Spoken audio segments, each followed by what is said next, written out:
Olá, pessoal, bem-vindos a mais um episódio do Market Lab, um dos podcasts da família de comunicação BRM Podcasts, uma realização Apex Partners e Mendonça Machado, com o apoio dos nossos queridos patrocinadores, a Friends, que fez nossa decoração aqui do estúdio, e também a Tomasi, um dos 10 maiores parques laboratoriais do Brasil. Tá? Hoje, um conhecido de vocês aqui, né, o host do BRM News, e também analista de fundos imobiliários da APX já a longa data, João Vitor Meneghelli da Lapícola. Tudo bem, João? Fala, Disseu. Fala, pessoal. Tudo certo? Prazer estar aqui com vocês para poder compartilhar um pouquinho do que a gente vem acompanhando aí nesse ano. Show. E o papo de hoje, né, na especialidade do João, é fundo imobiliário. Né? O IFIX está perto, né, ali das máximas históricas, e o que é um pouquinho de contrassenso, dado que a Selic, né, acabou de atingir também uma das máximas históricas. Não é a máxima histórica, mas é a maior Selic desde o Lula 1, se eu não me engano. 15% ao ano. E a gente sabe muito bem que é algo que é muito detrator, né, aos fundos imobiliários, e apesar disso, a gente está vendo que ele renovando as máximas históricas, ainda que por alguns indicadores fundamentalistas ele ainda esteja teoricamente barato, né? Sim. Frente ao valor patrimonial, etc. e tal. Mas é por isso mesmo que a gente vai conversar aqui e entender como é que foi esse movimento aqui de que a gente conseguisse chegar, renovar a máxima histórica com um ambiente de juros altos e se esse movimento tende a continuar para frente, né? Então, acho que vale a pena a gente começar fazendo uma recapitulação, não é, João? Claro. Vamos lá. Eu acho que para a gente começar a entender como é que foi essa dinâmica desse ano, nesse primeiro semestre, é importante lembrar do movimento que aconteceu no final do ano passado. Finalzinho do ano passado, a gente fechou o ano com uma performance muito ruim dos ativos de risco, de maneira geral. Sobretudo nos dois últimos meses do ano, novembro e dezembro, foram meses bem ruins para os fundos imobiliários também. Além disso, foi um momento em que a curva chegou praticamente no ápice, o dólar chegou a bater 6,20, e nessa última pernada do IFIX, nesses 2 últimos meses, ele caiu quase 10%. Desde lá até agora, a gente está encerrando o primeiro semestre de 25, a gente observou mais volatilidade nos fundos imobiliários, mas uma recuperação bem substancial. O IFIX esse ano está acumulando uma alta superior a 15%, e é importante distinguir a performance dentro dos fundos do índice, né? Parte do índice já começa a incorporar, eventualmente sonhar quando a Selic vai começar a cair. A gente veio acompanhando no cenário macro a escalada dos juros e a gente veio acompanhando também a inflação arrefecendo. Na última decisão de juros, foi uma decisão de juros já dividida. O mercado estava incerto se o Banco Central ia continuar subindo juros ou se ele ia estabilizar e a gente atingiu o platô dos juros que, como você já bem disse, está muito alto. A questão é que a decisão foi por um aumento de 0,25%, a gente chegou nos 15%, e agora sim parece ser o topo do nível de juros. O mercado aqui ele já começa a operar, eventualmente, quando que essa curva, quando que os juros, na verdade, vai começar a cair. Para a dinâmica específica dos fundos imobiliários, é um pouco diferente da dinâmica de bolsa. A dinâmica de bolsa, a questão da alternância de poder é algo que vem trazendo muito preço. Nos fundos imobiliários, isso traz mais preço, sobretudo nos fundos de tijolo, que tem um movimento e uma sensibilidade um pouco maior com os movimentos de curva. Os fundos de recebível, que são aqueles fundos de papéis, eles têm uma dinâmica um pouco diferente. Então, naturalmente, com a Selic subindo, eles vão distribuir mais dividendo, a carteira vai render mais. De maneira geral, a gente está chegando agora com praticamente todos os fundos andando, e em termos de fundamento, a gente já está chegando a um IFIX negociando próximo do 0,90, 0,89 preço-valor patrimonial. Daqui para frente é um outro cenário. A gente agora está com uma simetria, um balanço de risco um pouco diferente do que a gente iniciou o ano. E a gente precisa acompanhar como que vai ser também essa questão do imposto de renda e dos impostos sobre os fundos imobiliários, que é uma pauta que está... É um overhang que tem aí sobre o segmento, mas antes de falar dele, né, é bom ressaltar, a gente está chegando num all-time high, né, no IFIX, mas isso não quer dizer que ele esteja caro, como você bem disse, 10% sobre o valor patrimonial. Esse valor patrimonial, enfim, não vou entrar no mérito aqui, mas é um indicador que todo mundo acompanha e ele está com um desconto sobre ele. Lembrando que o IFIX é composto por ou papéis de renda fixa ou ativos imobiliários que geram renda, então passivamente ele tem um carrego ali, né, que ele vai gerando renda. Então ele recuperar o all-time high, nada mais do que ele partir de um ponto que ele estava super depreciado, recuperar um pouquinho de valor e também adicionar aqui os dividendos, a renda que ele gera mensalmente. Então, assim, sobretudo a all-time high não quer dizer que seja caro, não é? Sobretudo nos fundos de tijolo que não mudaram muito os fundamentos. Os shoppings eles continuam com um fluxo elevado, os fundos de galpão não diminuíram a ocupação, então, em termos de fundamento desses fundos, também não mudou muita coisa. Foi um movimento de mercado, de risk-off que ocasionou, né? Mas agora, poxa, no vale ali da depressão no início do ano, inclusive a gente fez um episódio, nos primeiros episódios aqui do Market Lab, foi com o Crestana, gestor dos fundos do BTG, né, os fundos imobiliários do BTG. E naquele momento era o desespero, e ele falou assim, isso aqui é uma oportunidade, com poucos momentos elas aparecem, né? Se concretizou, né? Daquele momento até hoje foram mais de 15% em espaço de 6 meses, dobro aí do CDI no período, né? Agora, daqui para frente, né? Ainda tem muita gordura em questão de preço, fundamento? A assimetria ela está menor. O desconto ele já chegou a ser muito maior, ele já chegou a ser quase 20% em cima do valor patrimonial. Claro que é muito difícil a gente observar o índice de maneira global negociando acima do valor patrimonial. Em condições de mercado que o mercado está eufórico, esse índice chega a negociar 0,95, 0,98, porque ele também incorpora fundos que têm alguns problemas. Então, assim, a gordura está menor. A gente está numa simetria de preço diferente do que a gente iniciou o ano, mas se a dinâmica positiva continuar, eventualmente a inflação arrefecer mais rápido do que o mercado espera, como a gente viu no dado de PCA 15, inclusive, que saiu essa semana, e eventualmente o ciclo de início de cortes antecipar, tem espaço para continuar andando. Porque é uma indústria que compara muito o yield, né, dos fundos com a CDI corrente, né? Então, Exato. CDI a 15% é muito juros por mês, então exige muito desconto. E no comunicado do Banco Central, né, do Galípolo, ele deu a entender que ficará lá durante um bom tempo, né? Sim. Uma outra comparativo que é muito feito também é em relação às Bs, né? As NTNBs, e devido a todo o nosso quadro fiscal, elas estão estressadas há muito tempo e também não dão muito sinal de arrefecimento, né? Então, o movimento de fechamento da B esse ano foi marginal, assim, foi 20, 30 bips desde o início do ano até agora. Não é um movimento que justifica toda essa subida do IFIX. Ajuda, mas não é o principal motor que fez ele subir 15% no ano, de fato. O risk-off no mercado no ano passado, em algum momento, os investidores, sobretudo FOFs, institucionais, estavam olhando para o mercado, mesmo com participação um pouco menor, e eles conseguiram capturar grande parte dessa volta na medida que o investidor pessoa física vê a cota caindo 15%, 20%. O jogo atual ali no final do ano foi claramente um movimento de capitulação, né? E o estoque é importante entender como é que se deu esse movimento. A gente veio de um ano de muitas ofertas, de maneira geral, dos fundos. E nesse momento de oferta, essa demanda vem sobretudo de pessoas físicas que às vezes não conseguem aguentar uma volatilidade um pouco maior. Lembrando que entrar em oferta, naturalmente, você entra Normalmente se faz oferta próximo ao valor patrimonial, acima do valor patrimonial. Exato. Né? Então você entra num preço, um ponto de partida pior, né? Mas beleza, vamos voltar aqui então para o ponto que você puxou, que tem duas pautas regulatórias importantes aqui, que uma delas já é antiga, né, dos fundos imobiliários, e a segunda é um componente novo, não é? Exato. Acho que sobre essa questão do imposto, acho que tem que só dissecar esses dois caminhos, como você já colocou. Se a gente recapitular, já existiu várias vezes a questão de tributar os dividendos, e aí não só de fundos imobiliários, como de ações também. Inicialmente, quando a gente iniciou o ano, a gente estava discutindo muito sobre a reforma tributária.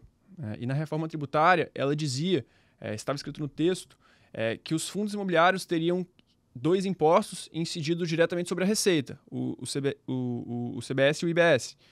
Isso seria feito de maneira progressiva, começaria a partir do ano que vem e até 2032, de forma escalonada.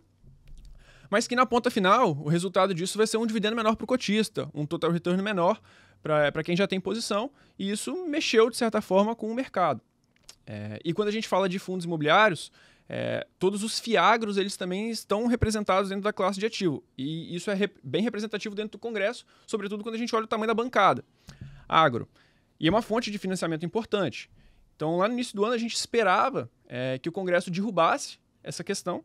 Isso foi, de fato, executado recentemente, tem 1 ou 2 semanas que acabaram com essa questão.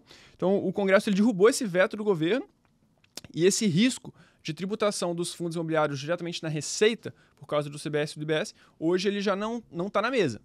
Isso aí, só para ressaltar, não seria uma tributação do dividendo do cotista, é uma tributação da operação do fundo imobiliário, Exato. que ia resultar, obviamente, numa lucratividade menor da operação, né? Isso aí já foi tirado da mesa. Exato. Aí agora, recentemente, a gente teve mais uma patuscada do governo aqui. Exato. E aí não mexeu só nos fundos imobiliários, mexeu na indústria global. O IOF foi uma pauta muito discutida e tomou todas as manchetes de todos os jornais. Isso, de certa forma, já está mais pacificado, mas as próximas pautas a gente acredita que... Tem a questão do decreto do IOF, que foi revogado, o Congresso derrubou ele, mas tem a MP, né? Exato. 1303. Inclusive, o episódio dessa segunda aqui foi com o Ulisses da Esparta, justamente para tratar as mudanças que essa MP traz, se ela aprovada, né, se ela entrar em vigor, na tributação de vários ativos aqui financeiros, né? A gente tem no Brasil, os ativos tradicionais ali que são tributados e tem uma série de ativos isentos, um tratamento tributário diferente. A CMP ela tenta diminuir a distância da tributação entre os dois, e isso vai mexer consideravelmente no estoque, né? Então, só para recapitular quem não viu o episódio, quem não está por dentro, os fundos imobiliários, FIAGOS, FIINFRAs, hoje eles são isentos de imposto de renda na distribuição de dividendo. Os FIINFRAs, inclusive, não ganham de capital, né? Mas o fundo imobiliário aqui, que é o que importa para a gente, é 20% de ganho de capital, né? Exato. E de isenção no dividendo. Essa MP, ela passa a tributar os dividendos em 5% e o ganho de capital ele diminui de 20% para 17,5%. Mas Exato. como boa parte do retorno dos fundos imobiliários em cima do dividendo, isso aí acaba sendo uma carga tributária maior, efetivamente maior para os fundos imobiliários, né? E também não só tijolo, mas também papel recebível. E, obviamente, isso aí deveria trazer um impacto no preço dos ativos, né? Essa MP, especificamente, ela ainda está indefinido. A gente não sabe se ela vai entrar em vigor ou não. O governo sofreu uma derrota em relação ao decreto, então isso aí talvez seria um indicativo de que talvez a MP também não passe, mas até o momento tem que se trabalhar com a hipótese de que ela passa, né? E aí tem um ponto importante, né, João? Passa a ser tributado a partir de janeiro de 2026 e o estoque atual é preservado. Isso que é o grande asterisco. O que isso quer dizer? As cotas emitidas até dia 31/12, elas mantêm o tratamento anterior, ou seja, elas mantêm a isenção de IR no dividendo. Tem uma dúvida se as cotas emitidas e adquiridas ou se são unicamente emitidas, né? O que isso quer dizer? O BTLG, por exemplo, fez um monte de emissão e essas cotas elas são negociadas nos secundários. Se você comprar ela em fevereiro de 2026, você mantém ou não mantém a isenção? Porque ela foi emitida anteriormente, né? Isso não está claro. Mas o que a gente tem certeza se você comprou uma cota emitida até dia 31/12, você mantém a isenção. Isso aí a gente tem certeza. Exato. O impacto disso que a gente deve observar, provavelmente no próximo semestre, até o final do ano, vai ser uma pressão compradora daqueles investidores que têm apetite para a classe, que gostam da classe, a comprar essas cotas que ainda possuem o benefício tributário.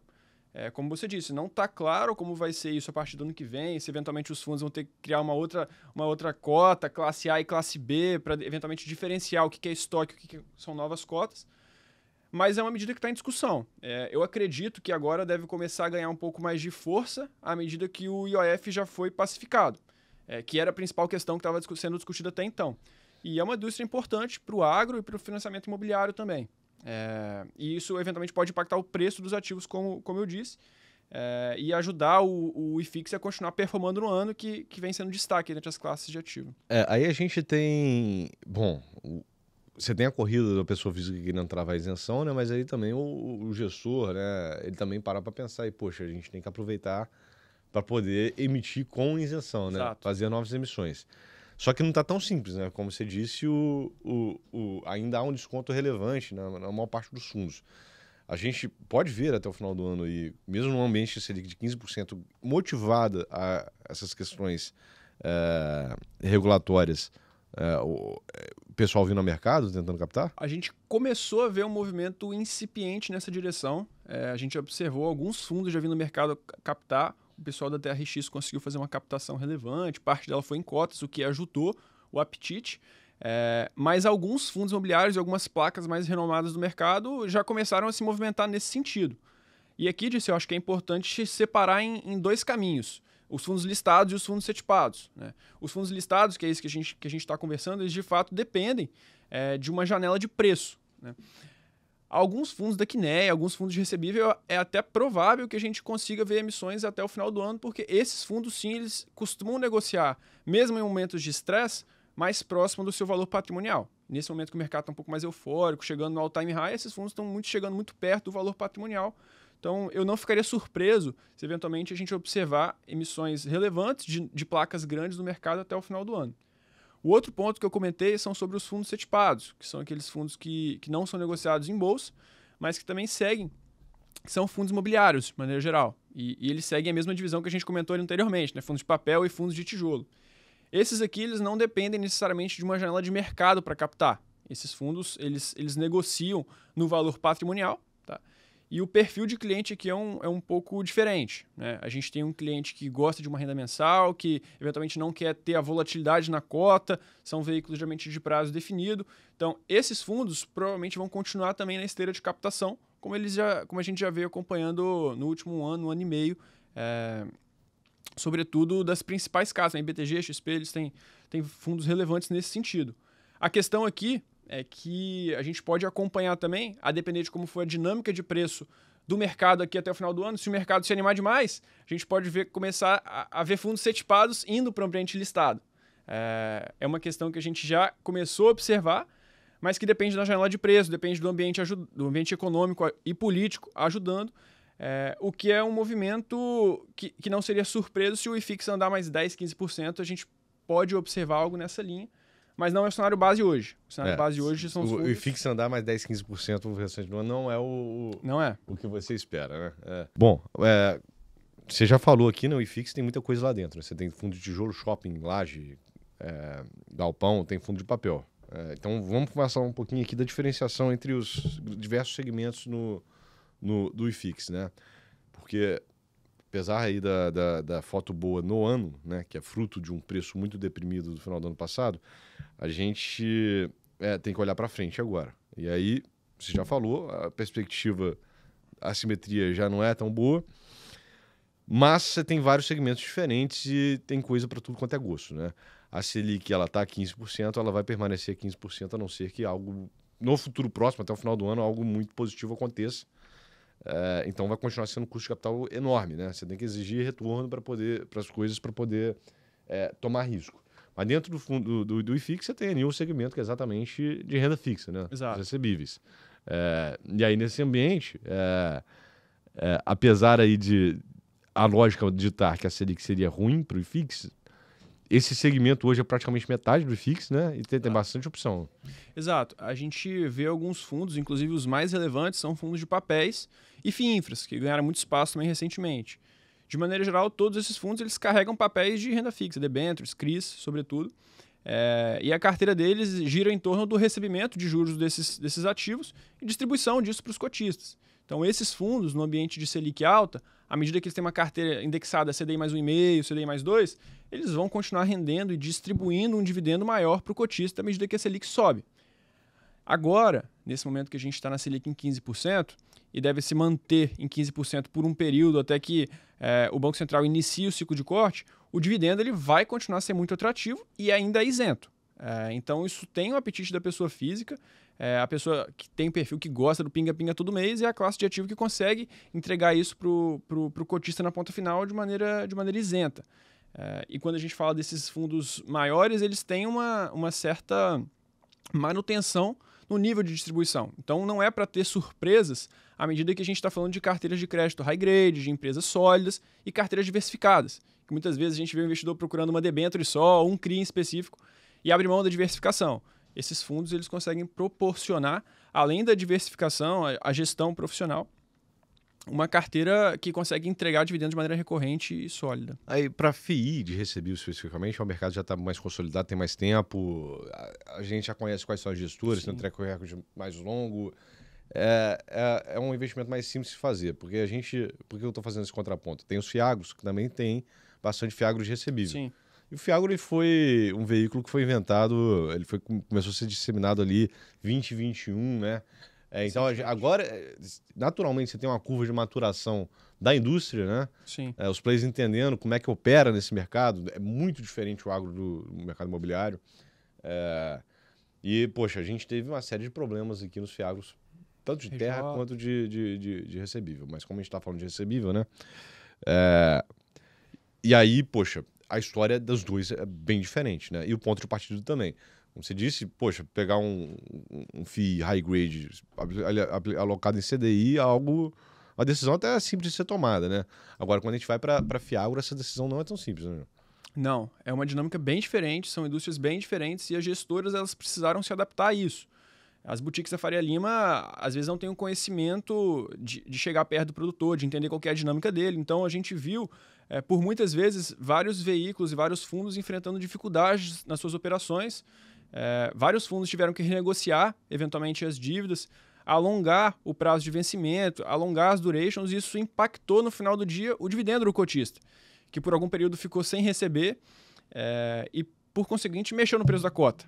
A pessoa, eventualmente, não consegue entender no relatório gerencial o que se passa dentro do fundo, vê que o dividendo distribuído vai ficar zero por 2 ou 3 meses, poxa, eventualmente aconteceu algum problema com o fundo, eu estou vendendo. Então, isso gerou muita distorção nos Fiagros, sobretudo no final do ano passado e início desse ano. Agora a gente observou uma retomada desses fundos. A quantidade de recuperações judiciais diminuíram um pouco.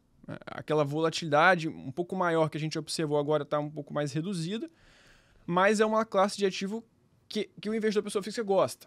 Às vezes não entende e não está tão sedimentado a ideia quanto os fundos imobiliários, mas que é um veículo também importante de financiamento para a indústria, para o produtor na ponta final. A questão aqui é só mesmo ajustar e entender qual que é o melhor formato que isso beneficia tanto o produtor para evitar esse tipo de problema, eventualmente, para o cotista na ponta final, de ficar alguns meses sem receber dividendos, né? Mas aqui também é importante porque a gente já começou a ver, ao longo desses 4, 5 anos aí, o agro está passando por uma crise, né? Commodity lá embaixo, tudo lá em cima, rolou uma quebradeira, né? Porque a gente já começou a ver também foi o primeiro teste de fogo, né? Sim. E a gente viu gestoras aqui conseguindo atravessar eles. Eventualmente teve até gestora que teve problema, mas conseguiu se reestruturar e está mudando a proposta do veículo. O recado que fica aqui, na verdade, na hora de escolher um Fiagro, prudência. Você ser mais diligente, né? Exato. Mas ali, especificamente, né, como foi uma indústria que passou por problema, você tem mais oportunidade também, né? É um play mais arriscado, mas ali, cavucando, você consegue achar algumas coisas largadas. E mesmo fundos que, eventualmente, não tiveram problemas sofreram. Exatamente. É uma classe assim, que tem uma volatilidade naturalmente também um pouco maior.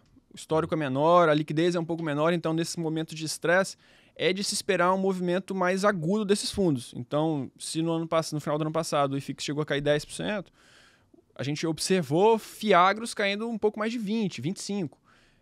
E tiveram também alguns aprendizados importantes, tá, o Dirceu, desse período.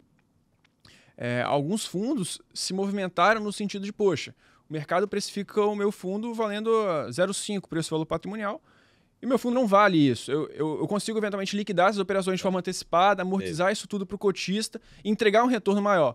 Esse movimento foi importante porque acho que desse teste de fogo que você comentou é uma surpresa positiva. A gente não tinha observado esse tipo de movimento anteriormente. Isso aí é um comportamento que, bom, isso é bom para o cotista, né? Afinal de contas, você pegou um ativo mal precificado e distribuiu o dinheiro, liquidou o fundo e distribuiu o dinheiro para o cotista na precificação correta.